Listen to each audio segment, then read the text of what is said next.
Hey there, Synthrones. Today I want to talk about vintage synthesizers that we really don't need to buy anymore. Hi, I'm Pure Ambient Drone. This is my channel where I vlog about synthesizers.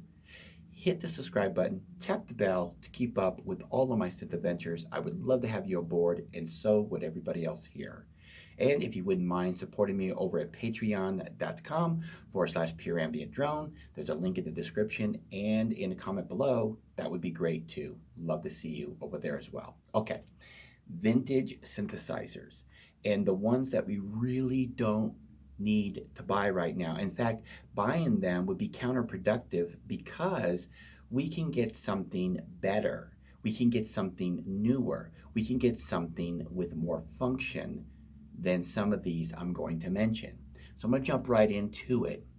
The Oberheim Matrix 1000. It's a box full of 1000 presets, and yes, if you like a lot of presets, this one's probably for you. However, we have so many choices right now that really replace this machine. Let me give an example. Recently in the studio arrived the Korg Prologue, okay, 16 voice, and I paid $14.99 for it. 1500 bucks, if you will. And I'm going through some of the presets yesterday on this little sucker, and I'm going to tell you something. It sounds so close to the old vintage gear, and that's one of the reasons why I bought it, by the way, that I really don't need to go off and buy myself an Oberheim Matrix 1000, which was something I was considering until I started looking at the prices. Now, I understand that what people are asking for isn't always what they get for these machines, but I have seen some of them actually sell out for over $700, $800, and even in one case, $1,000. It's unbelievable out there what people are selling and for what they're getting for them.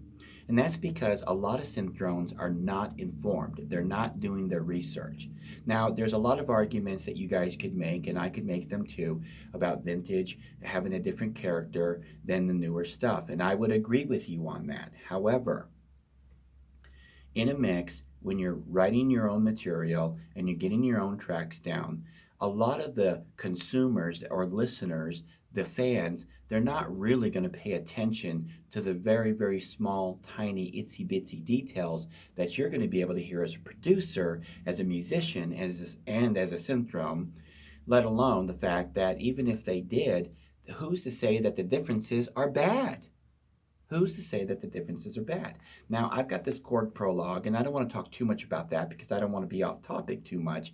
But I gotta hand it to them. They did a fantastic job for what it is, and I think $14.99 for a 16 voice synthesizer is a fantastic deal, especially when you get the sound quality that I'm getting out of this box. Another machine that I think that we don't need to be buying anymore because of machines like the Korg Prologue, and I also want to mention the Novation Peak is also in this area of getting the vintage sounds down right, and even the Rev 2 from DSI or Sequential, is the Korg DW8000. We really don't need to be buying that anymore because even though it sounds fantastic, I got to be honest with you, if you were to stack the voices in unison in the Korg Prologue, it's just absolutely amazing. And it comes so close to the character of the DW8000 to my ears that I really had to pass on that. See, what I'm coming at you with this video is that I've been doing some research on the vintage market, trying to get some vintage sounds.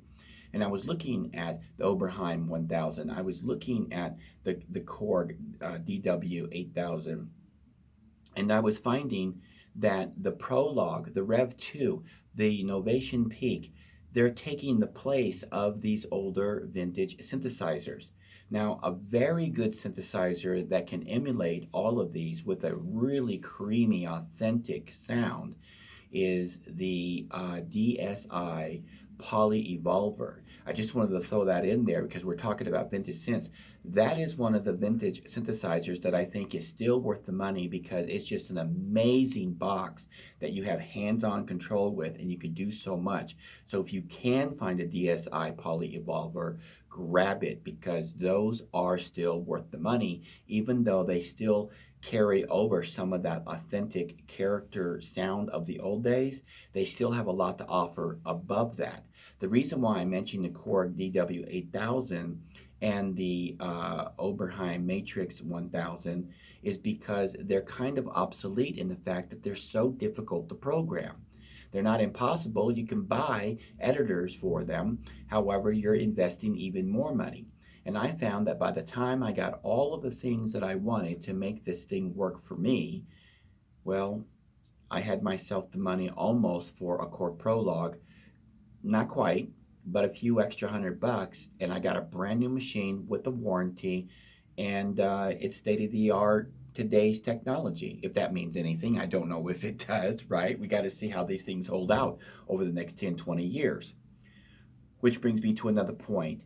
Vintage synthesizers, in some cases, in many cases, were built a lot better because they were built for real performing, live performing musicians who had to have robust, strong cases and reliability for their synthesizers because they were going to be out on the road, they're going to be handled a lot.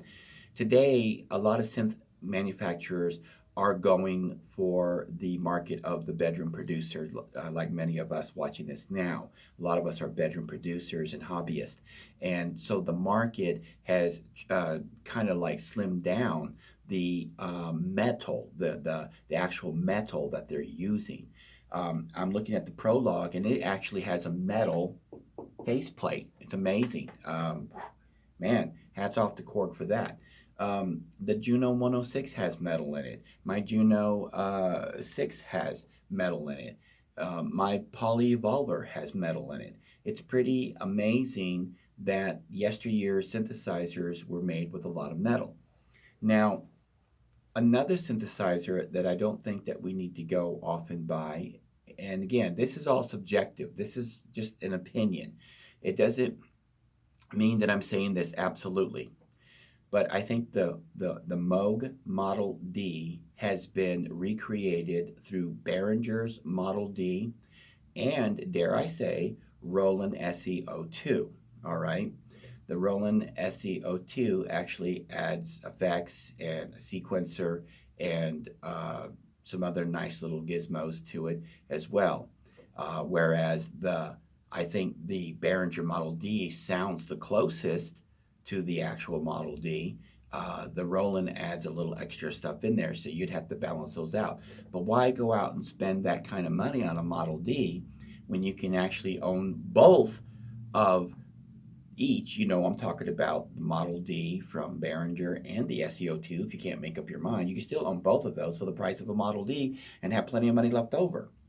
So those are just some of the synthesizers, and the whole point of this video really is to get you thinking about what you're going to buy before you go out and buy it, because that's what I was doing. I was finding myself in this trap of shopping for older synthesizers, and then it dawned on me, we got so many great stuff coming out.